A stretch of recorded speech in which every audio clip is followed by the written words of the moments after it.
Assalamualaikum warahmatullahi wabarakatuh.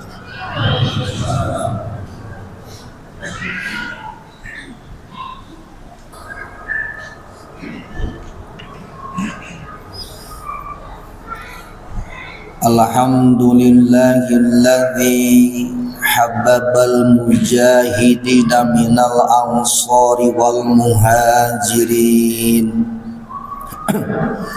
wa nasarahum mu'alimin wal muta'alimin alladzina yujahiduna fi sabili rabbil alamin. Asyhadu an la ilaha illallah al-malikul haqqul mubin wa asyhadu anna muhammadan abduhu wa rasuluhu shadiqul wa'dil amin.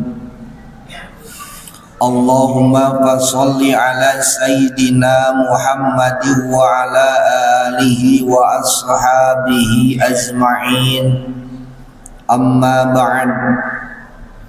Faya ayyuhal hadirun, ittaqullaha haqqa tuqatihi wa la tamutunna illa wa antum muslimun. A'udzu billahi minasy syaithanir rajim.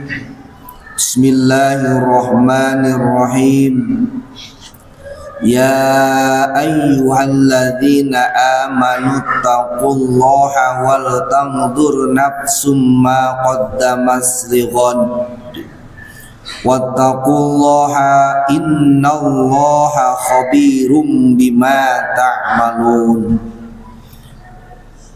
Al-ayah sadaqallahul azim wa sadaqallahu nabiyul karim wa nahnu ala dzalika minasy syahidin wa syakirin walhamdulillahi rabbil alamin.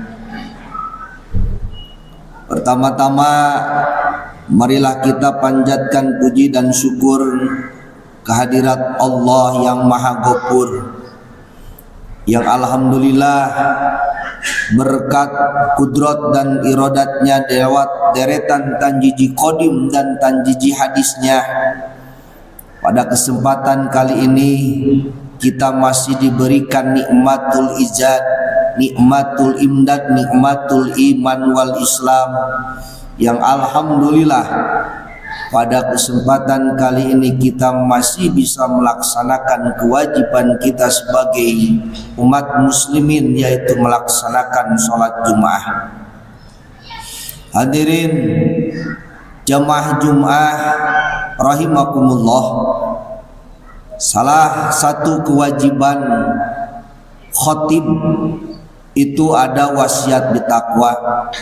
Insyaallah dalam mengisi khutbah pada kesempatan kali ini saya sedikit akan mengutarakan atau menyampaikan firman Allah Subhanahu wa taala yang terdapat di dalam surah Al-Asr ayat 18. Hadirin jamaah Jumat rahimakumullah, bahwa yang intinya di dalam ayat tersebut bahwa Allah Subhanahu wa taala mengajak kepada kita sebagai orang-orang yang beriman untuk bertakwa kepada Allah Subhanahu wa taala.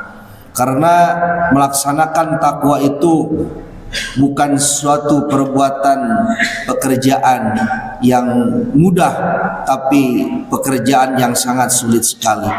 Maka di dalam setiap kegiatan, bahkan di dalam momen-momen hari-hari besar, itu kata iman dan takwa selalu dipang-pangkan, selalu ditulis, bahkan selalu dijadikan tema. Marilah kita tingkatkan keimanan dan ketakwaan kepada Allah Subhanahu wa taala. Jadi ini karena sangat sulitnya merealisasikan atau mengaplikasikan ketakwaan kepada Allah Subhanahu wa taala. Kalau kita lihat definisi takwa itu melaksanakan segala sesuatu yang diperintahkan oleh Allah Subhanahu wa taala, menjauhi segala sesuatu yang dilarang oleh Allah Subhanahu wa taala. Kita sebagai umat muslimin, apakah sudah benar-benar bisa melaksanakan takwa dengan sempurna? Melaksanakan segala sesuatu yang diperintahkan oleh Allah Subhanahu wa taala, apakah kita sudah bisa melaksanakan segala sesuatu yang sudah diperintahkan oleh Allah Subhanahu wa taala, sudah bisa dikerjakan oleh kita? Pasti jawaban kita belum bisa melaksanakan segala sesuatu yang diperintahkan oleh Allah Subhanahu wa taala. Paling juga kita baru sebahagian perintah Allah yang baru kita laksanakan. Apakah kita sudah bisa meninggalkan segala sesuatu yang dilarang oleh Allah Subhanahu wa taala? Siapa orangnya yang ada di muka bumi ini sekarang yang sudah bisa benar-benar meninggalkan segala sesuatu yang dilarang oleh Allah Subhanahu wa taala? Paling juga kalau misalkan kita semuanya baru bisa sebahagian larangan Allah Subhanahu wa taala yang baru bisa kita tinggalkan, kecuali para nabi, para sahabat, para tabi'in, para kekasih-kekasih Allah Subhanahu wa taala, mereka yang sudah benar-benar takwa yang sempurna, bisa melaksanakan segala sesuatu yang diperintahkan oleh Allah Subhanahu wa taala, menjauhi segala sesuatu yang dilarang oleh Allah Subhanahu wa taala. Maka bahasa takwa selalu diulang-ulang karena sangat sulitnya kita sebagai umat muslimin melaksanakan, merealisasikan, mengaplikasikan ketakwaan di dalam kehidupan sehari-hari. Hadirin jamaah Jumat rahimakumullah. Yang kedua, intinya di dalam ayat ini bahwa ini termasuk ayat evaluasi. Kita sekarang sudah menginjak sebentar lagi pergantian tahun. Pergantian tahun dari tahun 2023 menginjak ke tahun baru 2024 Masehi. Maka di dalam ayat ini Allah Subhanahu wa taala berfirman, wal tandur nafsum ma qaddamat lighad. Bahwa kita harus bisa melirik, bahwa kita harus bisa melihat atau mengevaluasi pekerjaan-pekerjaan yang sudah kita kerjakan di zaman yang sudah di belakang. Bahwa kita harus bisa melaksanakan, mengevaluasi. Kita harus bisa mengevaluasi, melihat pekerjaan-pekerjaan atau amal-amal yang sudah kita kerjakan di zaman-zaman yang dahulu. Kita baca, kita lihat, kita evaluasi apakah amal kita yang sudah kita kerjakan di tahun 2023 kalau dibandingkan dengan tahun 2022 itu amal kita itu bagus di tahun 2023 atau bagus di tahun 2022. Dievaluasi, dilihat, diperhatikan. Oh, ternyata setelah dievaluasi, setelah dilihat bahwa amal kita ternyata alhamdulillah kalau dibandingkan dengan tahun 2022 lebih baik di tahun 2023, berarti kita menghadapi tahun 2024 minimal amal kita harus sama dengan yang dikerjakan di tahun 2023, maksimal amal kita harus meningkat. Ini wal tandur nafsum ma qaddamat lighad. Setelah kita evaluasi, oh ternyata amal kita itu lebih jelek daripada tahun 2022. Bagus di tahun 2022, di tahun 2023 kita amal lebih jelek daripada tahun sebelumnya. Maka pada tahun 2024 dari sekarang ke yang akan datang, maka pekerjaan-pekerjaan, amal-amal yang sudah kita kerjakan ternyata lebih jelek daripada yang sebelumnya, maka wajib bagi kita sebagai umat muslimin, sebagai orang-orang yang beriman, membenahi amal-amal tersebut. Jadi jangan sampai pekerjaan, amal-amal yang jelek itu terulang lagi dikerjakan di tahun 2023, 2024 itu amal kita, pekerjaan kita, ibadah kita harus lebih baik, harus lebih bagus, harus lebih meningkat daripada tahun-tahun sebelumnya. Ini wal tandur nafsum maqaddamat lighad. Kalau diibaratkan kepada kita pada kesempatan kali ini bahwa kita menginjak di akhir tahun, bahwa kalau misalkan kita semua mengevaluasi pekerjaan, mengevaluasi amal, kalau di dalam perusahaan sama juga ada evaluasi di dalam perusahaan juga.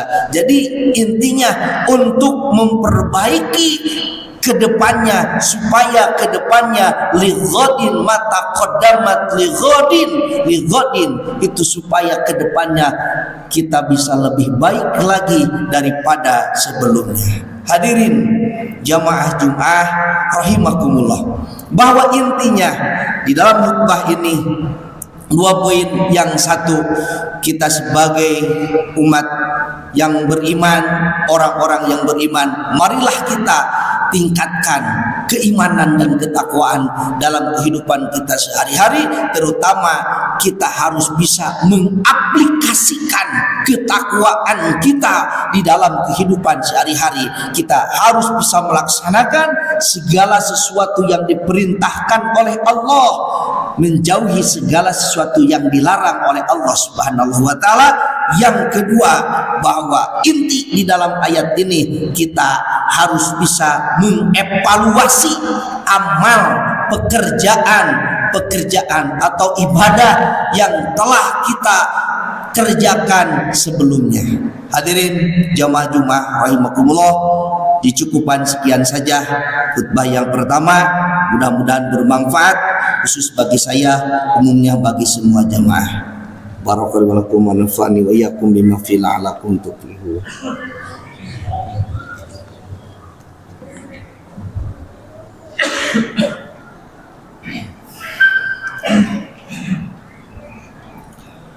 Alhamdulillahilladzi hamdan amar, asyhadu an la ilaha illallah wahdahu la syarikalah, wa asyhadu anna Muhammadan abduhu wa rasuluh. Allahumma fasholli ala sayyidina Muhammad wa ala alihi wa sahbihi wa mawalah. Amma ba'd. Faya ayyuhal hadirun, ittaqullaha haqqa tuqatih wa la tamutunna illa wa antum muslimun. A'udzu billahi minasy syaithanir rajim. Bismillahirrahmanirrahim. Innallaha wa malaikatahu yusholluna 'alan nabi. Ya ayyuhalladzina amanu shallu 'alaihi wa sallimu taslima. Amin. Allahumma ighfir lil mu'minina wal mu'minat wal muslimina wal muslimat al ahya'i minhum wal amwat.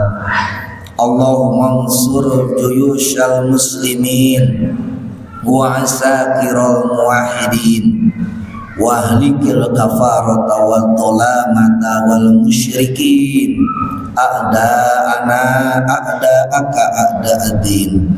Rabbana atina fid dunya hasanah wa fil akhirati hasanah wa qina adzabannar. Wa sallallahu ala sayyidina Muhammad wa ala alihi wa sahbihi wasallam walhamdulillahi rabbil alamin. Assalamualaikum warahmatullahi wabarakatuh.